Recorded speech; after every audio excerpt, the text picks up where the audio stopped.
যার বিয়ে তার খুশ নেই, পাড়াপড়শির ঘুম নেই।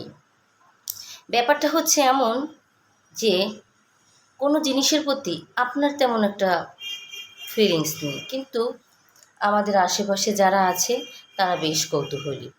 ধরেন আপনার বিয়ে হচ্ছে না, তো পাড়া প্রতিবেশী কেন বিয়ে হচ্ছে না, তোমার বয়সে অমুকের বিয়ে হয়ে গেছে, অমুকের বাচ্চা কাচ্চা হয়ে গেছে, অমুকে ঘুরতে যাচ্ছে, বহুত কিছু বলবে। দেখা যাচ্ছে আপনার বিয়ে নিয়ে কোনো প্ল্যানিংই নেই, অথচ এই যে আত্মীয় স্বজন পাড়া প্রতিবেশী এদের জন্য আপনার ঘুম হারাম হয়ে যাচ্ছে।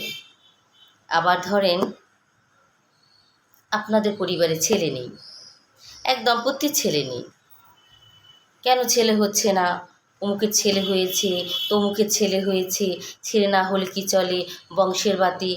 একথা শুনে আপনার মনটা খারাপ হয়ে যাবে। যদিও আগে আপনার মেয়েটা নিয়ে ভীষণ খুশি ছিলেন, এখন এই পাড়া প্রতিবেশী আত্মীয় স্বজনের কথা শুনে আপনার ঘুম শেষ।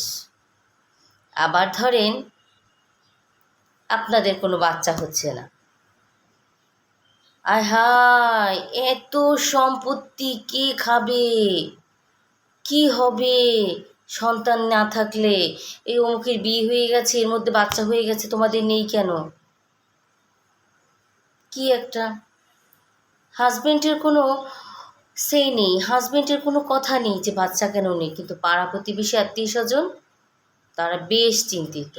তখন বলতে হয় কি জানেন, আমার এই যে সম্পত্তি এটা তোমাদের বিলি করে দিয়ে দেবো। তাহলে বুঝেন আমরা কোথায় বাস করি, আমরা কাদের সঙ্গে বাস করি। আমরা এমন কারো সঙ্গে বাস করি নিজেদের চিন্তা না করে পরের চিন্তা বেশি করে। এই সমস্ত মানুষ আসলে আমাদের জন্য খুব ক্ষতিকর।